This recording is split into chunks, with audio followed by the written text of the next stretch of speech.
Now, what all can act as a support or resistance?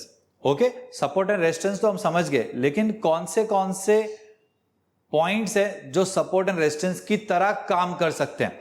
Okay, so there are 4 things major, mostly हम लोग यही use करते हैं और कुछ भी नहीं, राइट? सबसे पहला है स्ट्रेट लाइन। एक स्ट्रेट लाइन सपोर्ट या रेजिस्टेंस की तरह काम कर सकती है। ओके, सपोर्ट या रेजिस्टेंस की तरह काम कर सकती है, मतलब सपोज प्राइस ने यहां पे रेजिस्टेंस लिया। ओके, तो अब ये स्ट्रेट लाइन हम ड्रॉ करेंगे कि ये स्ट्रेट लाइन रेजिस्टेंस की तरह काम कर सकती है, मतलब जब प्राइस यहां पे आएगी तो यहां पे भी रेजिस्टेंस हो सकता है, राइट? फिर यहां पे आएगी, यहां पे रेजिस्टेंस प्राइस ले सकती है। ओके, तो एक बार प्राइस ने रेजिस्टेंस ले लिया, यहां सपोर्ट ले लिया, सो फॉर एग्जांपल यहां पे प्राइस आ रही थी, सपोर्ट ले लिया। ओके, यहां पे से प्राइस फॉल हो रही थी, सपोर्ट ले लिया। फिर हमने क्या किया, हमने यहां पे स्ट्रेट लाइन ड्रॉ कर दी कि ये स्ट्रेट लाइन सपोर्ट की तरह काम कर सकती है, मतलब यहां पे फिर से प्राइस सपोर्ट ले सकती है। ओके, अब आप बोलोगे कि सर मतलब यहां सपोर्ट ले सकती है तो हमको तो यहां बाय करना चाहिए। सी गाइस, इतना बेसिक प्राइस एक्शन पे अगर बाइंग एंड सेलिंग डिसीजन लोगे तो पैसा नहीं बनेगा, क्योंकि आपको एक चीज समझनी है, 100 में से सिर्फ 5 लोग कमाते हैं। और अगर इतना आसान होता कि सीधा सपोर्ट है तो बाय कर लो, इतना आसान होता ट्रेडिंग डिसीजन, तो 100 में से 90 लोग कमाते, लेकिन 100 में से सिर्फ 5 कमाते हैं। क्यों? क्योंकि जो बाकी 95 लोग हैं ना, उनको लगता है कि प्राइस एक्शन सीख गए तो सब हो गया।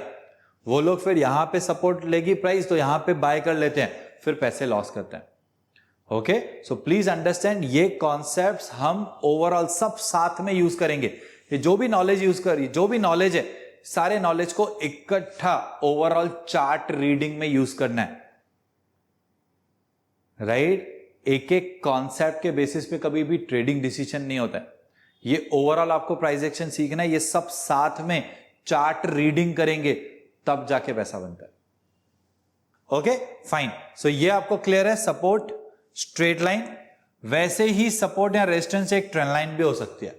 ओके, अब ये ट्रेंड लाइन हम लोग कंप्लीट एक टॉपिक ही सीखने वाले हैं, but as of now just understand कि लेट सपोज प्राइस कुछ इस पर्टिकुलर एंगल पे इस तरीके से प्राइस ऊपर जा रही है, राइट? तो पहले ये स्ट्रेट लाइन में सपोर्ट नहीं ले रही है प्राइस, ये पर्टिकुलर एंगल पे प्राइस सपोर्ट ले रही है, मतलब हम क्या करेंगे, ये दो सपोर्ट पॉइंट्स को कनेक्ट करेंगे और एक ट्रेंड लाइन बनेगी कि ये पर्टिकुलर एंगल पे प्राइस सपोर्ट लेते हुए ऊपर जा रही है, right? So now this trend line can act as a support और रेजिस्टेंस, मतलब अब प्राइस यहां पे आएगी तो यहां पे प्राइस सपोर्ट ले सकती है, is the price action, right? That means कि एक ट्रेंड लाइन पे प्राइस सपोर्ट या रेजिस्टेंस ले सकती है, राइट? उसी तरीके से है राउंड नंबर, एक round number. So suppose price one sided ऊपर आ रही थी, right? And this is the 1000 number, price यहां से ऐसे ऊपर आ रही है, जैसे ही 1000 राउंड नंबर पे आई, साइकोलॉजिकली लोगों को सब कुछ महंगा लगने लगा। सो प्राइस जब 995 पे थी, लोग खरीद रहे थे, 998 पे थी, खरीद रहे थे, 999 पे थी, खरीद रहे थे। अचानक 1000 आया तो उनको लगा कि नहीं नहीं यार बहुत महंगा है, 1000 रुपीज हो गई, राइट? तो फिर sellers are getting aggressive and price नीचे, मतलब बायर्स को लग रहा है महंगा है, तो फिर प्राइस राउंड नंबर 1000 से नीचे आने लगी। So that is a psychological level. Okay, अब ये सब हम प्रैक्टिकली कैसे यूज करते हैं वो हम आगे कोर्सेस में ही देखेंगे, right? As of now just understand the price action. So round number also can act as a support और resistance. For example price fall हो रही है, यहां पे राउंड नंबर है 17,000, राइट? ये 17,000 राउंड नंबर से फिर प्राइस सपोर्ट लेके ऊपर आए। ऐसा हो सकता है, ऐसा हर बार होगा ऐसा नहीं होता है, right? So this is just the learning कि yes round number can act as a support और रेजिस्टेंस। दूसरा है EMA 20, मतलब एक्सपोनेंशियल मूविंग एवरेज, एक इंडिकेटर है, राइट? ये एक्सपोनेंशियल मूविंग एवरेज एग्जैक्टली क्या है ये हम लोग डिटेल में कोर्स में कवर करते हैं, but as of now just understand कि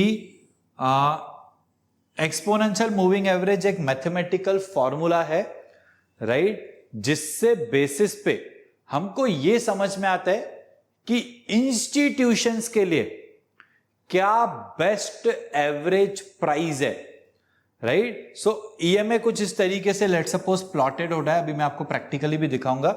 okay, so price let suppose यहां पे ऐसे आ रही है, राइट। ये ईएमए 20 पे सपोर्ट लेके ऊपर आई, ऐसे बहुत ज्यादा बार हो सकता है। लेकिन कौन सा ईएमए 20? सिर्फ daily time frame, weekly time frame या मंथली टाइम फ्रेम का, और कोई भी नहीं। सो इंट्राडे एंड स्विंग के लिए हम वीकली यूज करते हैं, इन्वेस्टमेंट्स के लिए हम वीकली एंड मंथली यूज करते हैं।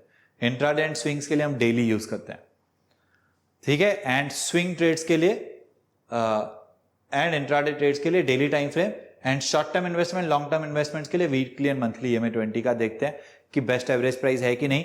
यहां पे ईएमए 20 है मंथली टाइम फ्रेम का तो सपोर्ट ले सकता है, यहां पे weekly time frame daily time frame का ईएमए 20 है, मतलब यहां पे सपोर्ट ले सकता है, रेजिस्टेंस ले सकता है, right. That is just the basic understanding about support and resistance. So ये चारों चीजें सपोर्ट या रेजिस्टेंस की तरह काम कर सकती है। फॉर एग्जाम्पल ये देखो, यहां पे प्राइस ने सपोर्ट लिया था, राइट, हमने स्ट्रेट लाइन ड्रॉ किया, फिर से यहां पे प्राइस ने सपोर्ट लिया। So this is what straight line acting as a support. वैसे ही स्ट्रेट लाइन यहां पे पहले रेजिस्टेंस लिया, फिर से वहीं पे लिया, मतलब straight line acting as a resistance. Okay, round number 1000, ये 1000 राउंड नंबर है, देखो कितनी बार प्राइस ने सपोर्ट लिया, राइट। इसका मतलब ये नहीं है कि 1000 से नीचे ही नहीं आएगी, लेकिन 1000 प्राइस से 2-3 बार प्राइस ने पुल बैक लिया, रिवर्सल लिया। Okay, so 1000 round number can act as a support, right. Not exactly 1000 but any round number can act as a support और रेजिस्टेंस। ये देखो 1500, 1 2 3 4 टाइम्स प्राइस ने रेजिस्टेंस लिया है 1500 राउंड नंबर की वजह से। Okay, so round number can act as a support और रेजिस्टेंस। सपोर्ट एट ईएमए 20, ये ईएमए 20 प्लॉटेड है, right, this is an indicator.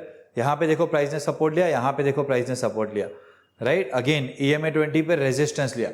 So price अगर ट्रेंडिंग है, अगर प्राइस ट्रेंडिंग है, डेली टाइम फ्रेम का ट्रेंड अप है, तो मोस्टली प्राइस ईएमए 20 पे सपोर्ट लेती है। अगर डेली टाइम फ्रेम का ट्रेंड डाउन है, तो मोस्टली प्राइस ईएमए 20 पे रेजिस्टेंस लेती है। अगर डेली टाइम फ्रेम का ट्रेंड साइडवेज है, तो ईएमए 20 का कोई वास्ता नहीं है, ईएमए 20 पे कुछ रिस्पेक्ट नहीं होता। Okay, this is mostly that we have identified, and EMA 20 को एग्जैक्टली कैसे यूज करते हैं वो आगे कोर्स में कवर्ड है, बट नॉट नाउ। अभी आपको सिर्फ इतना समझना है कि yes, EMA 20 can act as a support और रेजिस्टेंस। ओके, ये देखो ट्रेंड लाइन, ये 2 ट्रेंड लाइन ड्रॉ किए तो हमको रेजिस्टेंस ट्रेंड लाइन मिल गई। तीसरी बार देखा तो ये देखो प्राइस यहीं से फॉल हुई है।